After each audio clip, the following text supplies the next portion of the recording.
ಉಮೇಶ್ ಅವರೇ, ಹಾಗೆ ನೋಡಕ್ಕೆ ಹೋದರೆ ರಾಜಕೀಯವಾಗಿ ಬಹಳಷ್ಟು ಕ್ಷೇತ್ರದಲ್ಲೂ ಕೂಡ ಗುರುತಿಸ್ಕೊಂಡವರು, ತುಂಬಾ ಓಡಾಟವನ್ನು ನಡೆಸೋರು ನೀವಾಗಿದ್ರಿ. ಸೊ ನೀವು ರಾಜಕೀಯವಾಗಿ ಈ ಥರ ನೀವು ಓಡಾಡ್ತೀರಾ ಅಥವಾ ರಾಜಕೀಯಕ್ಕೆ ಎಂಟ್ರಿ ಆಗ್ತೀರಾ ಅಂದಾಗ ತಂದೆಯವರ ಸಲಹೆ ಸೂಚನೆ ಏನಿತ್ತು? ತಂದೆಯವರು 4 ಜನ ಮಕ್ಕಳಿಗೆ ಒಂದೇ ಮಾತು ಹೇಳಿದರು, ಯಾರೂ ರಾಜಕೀಯಕ್ಕೆ ಬರಬೇಡ್ರಿ, ನನ್ನಕ್ಕೆ ಮುಗಿಲಿ ರಾಜಕೀಯ ಅಂತೇಳಿ. ಅನಿವಾರ್ಯ ಕಾರಣಗಳಿಂದ ರಾಜಕೀಯದಲ್ಲಿ ಬರಬೇಕು. ಯಾಕೆ ಸರ್ ಹಂಗಂತ ಹೇಳಿದ್ರಿ? ಇಷ್ಟು ವರ್ಷ ರಾಜಕೀಯ ಮಾಡಿದ್ದೀರಾ, ಇಷ್ಟೆಲ್ಲ ಒಳ್ಳೆ ಹುದ್ದೆಗಳು ಸಿಕ್ಕಿದೆ, ಒಳ್ಳೆ ಹೆಸರು ಸಿಕ್ಕಿದೆ, ಸಮಾಜ ಸೇವೆ ಮಾಡಿದ್ರೆ, ಮಕ್ಕಳಿಗೆ ಮಾತ್ರ ಯಾಕೆ ಆ ಸಜೆಷನ್ಸ್? ಏನು ಇವತ್ತಿನ ರಾಜಕೀಯ ಪರಿಸ್ಥಿತಿ ನೋಡಿದ್ರೆ ರಾಜಕಾರಣ ಸಮಾಜ ಸೇವೆಯಾಗಿ ಉಳಿತಾ ಇಲ್ಲ, ದಿನ ಹೋಗಿ ಕಳೆದಂಗೆಲ್ಲ.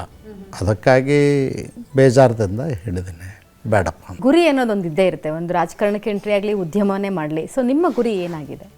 ಸಮಾಜ ಸೇವೆನೇ ಗುರಿ, ಅದನ್ನು ಬಿಟ್ಟರೆ ಮತ್ತೇನಿಲ್ಲ. ಸೊ ಯಾವ ರೀತಿಯಾಗಿ ಬೆಳಿಬೇಕು ಅಂತ, ಚುನಾವಣೆಗೆ ಯಾವಾಗ ಕಡಕ್ಕೆ ತುಂಬಬೇಕು ಅಂತ, ಈ ಥರ ಇದೆಲ್ಲ ಅದು ಪಕ್ಷದವ್ರು ನಿರ್ಧಾರ ಮಾಡ್ತಾರೆ, ಅವಾಗ ನೋಡು. ಸೊ ಒಂದು ಮಾತು ಕೇಳ್ಪಟ್ವಿ ಅಮ್ಮ, ಕೊರೋನಾ ಟೈಮಲ್ಲಿ ಕೊರೋನಾ ನಿಮ್ಮ ಫ್ಯಾಮಿಲಿನ ತುಂಬ ಜಾಸ್ತಿಯಾಗಿ ಕಾಡ್ತು ಅಂತೇಳಿ. ಕರೋನಾ ಸಂದರ್ಭದಲ್ಲಿ ನಮ್ಮ ಇಡೀ ಫ್ಯಾಮ್ಲಿಗೆ ಒಂದೇ ಸಾರಿ ಕರೋನಾ ಬಂತು. ನಮ್ಮ ದೊಡ್ಡ ಮಗ ಡಾಕ್ಟ್ರಿಗೂ ಬಂತು. ಕರೋನಾ ಬಂದಾಗ ಜಾಸ್ತಿ ಓಡಾಡಬೇಡ ಅಂತ ಹೇಳ್ತಿದ್ದೆ. ನಾವು ಡಾಕ್ಟ್ರಾಗಿ ಹೆದರ್ಕೊಂಡು ಮನೆಗೆ ಕೂಡೋದಲ್ಲ, ಜನರ ಮಧ್ಯೆ ಇರಬೇಕು, ಜನರ ಸಂಕಷ್ಟಕ್ಕೆ ನಾವು ಸಹಾಯ ಮಾಡಬೇಕು ಅಂತ ಅನ್ನುವಂಥ ಮನಸ್ಥಿತಿಯಿಂದ ಓಡಾಡಿ ಸ್ವಲ್ಪ ಜಾಸ್ತಿ ತೊಂದರೆ ಮಾಡ್ಕೊಂಡ.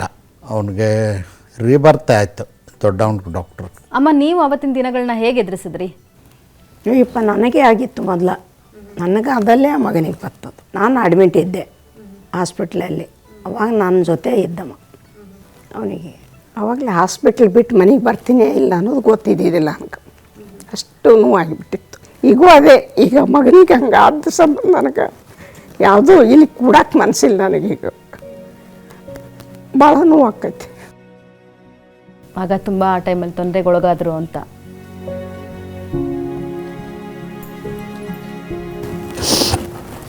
ಇರಲಿ, ಅದನ್ನೆಲ್ಲ ಗೆದ್ದು ನಮ್ಮ ಜೊತೆನಲ್ಲಿ ಇದ್ದಾರಲ್ಲ ಸರ್, ಅದು ಕೂಡ ನಮ್ಮ ಅದೃಷ್ಟನ ಅಂತಾನೆ ಅನ್ಕೋಬೇಕಲ್ಲ ಅಮ್ಮ. ಏನು ಮಾಡೋದು? ಮನೆ ಮಾರು ಮಾಡು ಮಗ, ಮನೆಯಲ್ಲೇ ಕೂತಿದ್ದಾನೆ, ಈಗ ಸಂಸಾರ ಮಾಡಿ.